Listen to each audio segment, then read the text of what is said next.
ሰላም እንደምን አላችሁ? ዛሬ ዲሰምበር 28 ነው።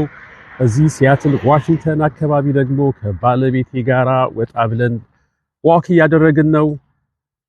ፀሐዩን እዩት። በዚህ ክረምት ወራት እንግዲህ እንዲህ ያለ ብርሃን ማግኘት ፈካ ያለ ነው። እንግዲህ በዘመናችን የጸና ትዳርን እንደማግኘት ታምር ሆኗል።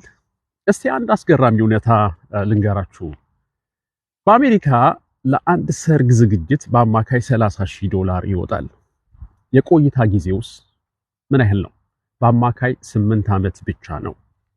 ለምን? ምክንያቱም እኛ ስለ ዝግጅቱ ወይም ስለ ኢቨንቱ እንጨነቃለን፣ ነገር ግን ዓላማውን ወይም አሳይመንቱን ዘንግተናል። ዓለም ስለ ትዳር የሚለው ሌላ ነው፣ መጽሐፍ ቅዱስ የሚለው ደግሞ ሌላ ነው። ዓለም ትዳርን ውል ነው፣ ኮንትራት ነው ይለናል። ደስተኛ እስከሆንኩ ድረስ ብቻ ቆያለሁ ይላል። ካንተ ምን አገኛለሁ፣ ካንቺ ምን አገኛለሁ ይላል። መጽሐፍ ቅዱስ ግን ትዳርን ቃል ኪዳን ወይም ኮቨነንት ይለዋል። ቢከብደኝም አብሬህ እቆማለሁ፣ አብሬሽ እቆማለሁ ይላል። ሕይወቴን ላንቺ አሳልፌ እሰጣለሁ ይላል። ይህ ለምን አስፈለገ? እዚህ ጋር ልባችሁን ክፈቱልኝ። ሐዋርያው ጳውሎስ በኤፌሶን ምዕራፍ 5 ቁጥር 31 እስከ 32 ላይ አንድ ታላቅ ሚስጥር ይገልጽልናል። ሰው አባትና እናቱን ትቶ ከሚስቱ ጋር ይተባበራል ካለ በኋላ ይህ ሚስጥር ታላቅ ነው ይላል። ይገርም ነው። እኔ ግን ስለ ክርስቶስና ስለ ቤተክርስቲያን እላለው ደግሞ ይላል። እንግዲህ ይሄ የዚህ ቃል ትርጉም ምንድን ነው? ትዳር ማለት ሁለት ሰዎች አብረው የሚኖሩበት ተራ ተቋም አይደለም። ትዳር ማለት የክርስቶስን እና የቤተክርስቲያንን ፍቅር የምናሳይበት በምድር ላይ ያለ ሕያው ምስል ነው። ባል የቤት ራስ ነው፣ የክርስቶስን መስዋዕትነት ይወክላል። ሚስት የቤተክርስቲያንን ክብር ትወክላለች። ዓለም ክርስቶስን ማየት ሲፈልግ ትዳርህን ወይም ትዳርሽን ነው የሚያየው። ዓለም ወንጌል ማየት ሲፈልግ ትዳርህን ወይም ትዳርሽን ያያል።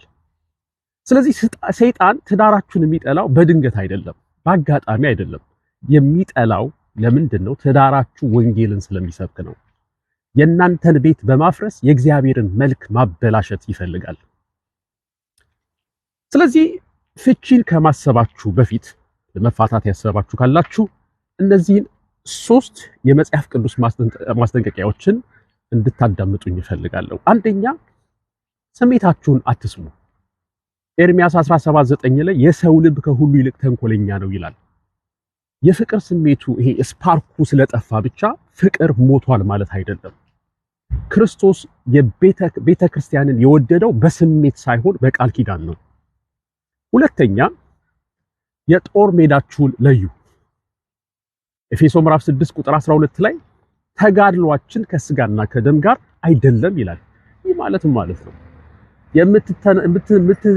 የምትነታረከው ሚስትህ ወይም ደግሞ የምትጣዩ ባልሽ ስጋና ደም ናቸው። ስለዚህ እነርሱ ጠላቶች አይደሉም። ይሄ የብዙዎቻችን ስህተት ጦራችንን እርስ በርስ መወራወራችን ነው። ነገር ግን ትክክለኛው አቋም ምንድነው ነው? ፊት ለፊት ተያይቶ መዋጋት ሳይሆን ጎን ለጎን ቆሞ የጋራ ጠላትን ሰይጣንን መመከት ነው። ሶስተኛው፣ ልባችሁን አታደንድኑ።